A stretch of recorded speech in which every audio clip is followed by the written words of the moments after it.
The world's climate negotiators are still haggling beyond a host-imposed deadline for a deal on climate action at this year's COP28 summit. Global leaders have voiced fury over a proposed compromise that stops short of phasing out fossil fuels.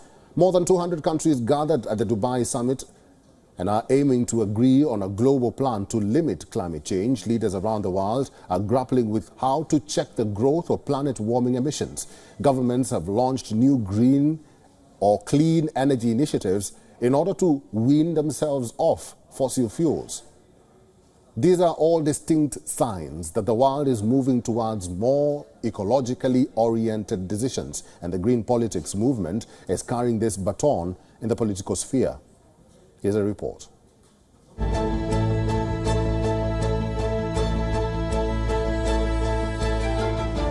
This is not a normal COP. This is the first time we have a global stocktake on the table. This is a COP which there is tremendous public scrutiny about what's happening and public interest in what's happening. I don't think anybody is going to be playing games, and the GST, the global stocktake, is unprecedented. We are actually pioneering what it's going to look like. There's no other COP decision that looks like this. There's no other COP process that looks like this. So we're going to have our work cut out. There's a lot of work to do. There's a lot of heavy lifting to do.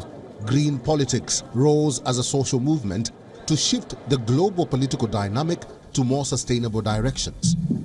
But it is now increasingly claiming a sport in mainstream politics. The early 1970s saw the movement's entry into electoral politics. 1972 was when the world's first green parties were formed. They were Australia's United Tasmania Group, New Zealand's Values Party, and the United Kingdom's People's Party.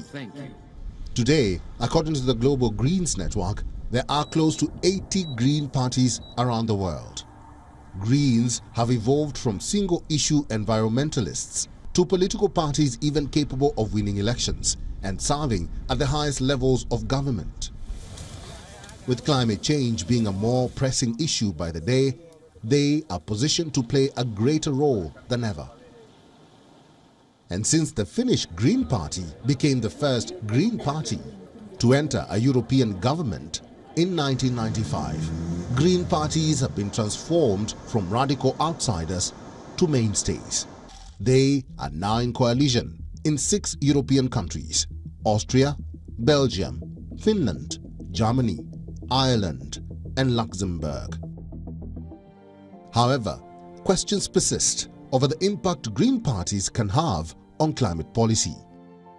What's also uncertain is their ability to stick with their principles against their willingness to form alliances with the far right or far left. For instance, Austria's Greens have formed a coalition with the conservative People's Party, resulting in a government that combines anti-immigration and tax-cutting policies with some of Europe's most ambitious climate targets. WION is now available in your country. Download the app now and get all the news on the move.